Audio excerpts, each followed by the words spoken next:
आत्मनिर्भर भारत मिशन के बावजूद देश में चीन से आयात किए जाने वाले सामान की हिस्सेदारी कम होने की जगह बढ़ती जा रही है।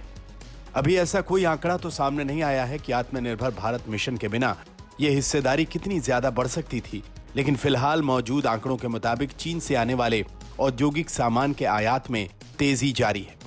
आर्थिक think tank global trade research initiative यानी GTRI की ताजा रिपोर्ट के मुताबिक भारत के औद्योगिक सामान आयात में चीन की हिस्सेदारी बीते 15 साल में 21% बढ़कर 30% हो गई।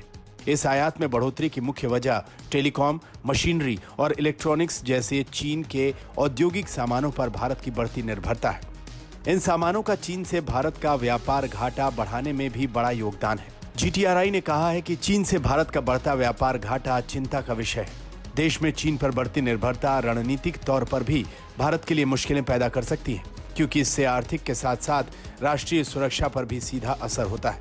GTRI की रिपोर्ट के मुताबिक 2019 से 2024 तक चीन को भारत का निर्यात सालाना करीब $16 अरब पर स्थिर रहा है, जबकि चीन से भारत को किए जाने वाला आयात 2018-2019 में $70 अरब के मुकाबले 2023-24 में बढ़कर $101 अरब से ज्यादा हो गया है। रिपोर्ट में कहा गया है कि चीन से आयात में ये बढ़ोतरी भारत के कुल आयात में हुए इजाफे के मुकाबले काफी तेजी से बढ़ रही है।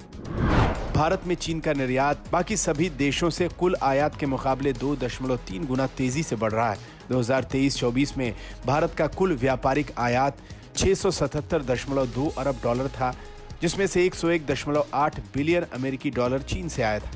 GTRI ने इस मुद्दे को चिंताजनक बताते हुए भारत सरकार को कुछ सुझाव दिए हैं। सरकार और उद्योगों को अपनी आयात रणनीतियों पर फिर से गौर करना चाहिए।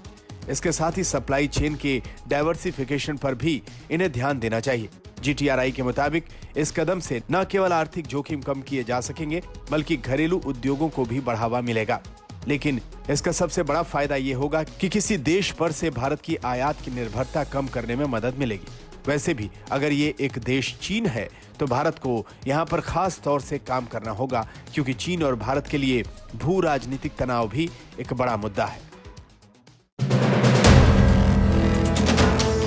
वीडियो पसंद आया तो हमें लाइक, कमेंट, शेयर और सब्सक्राइब जरूर करें।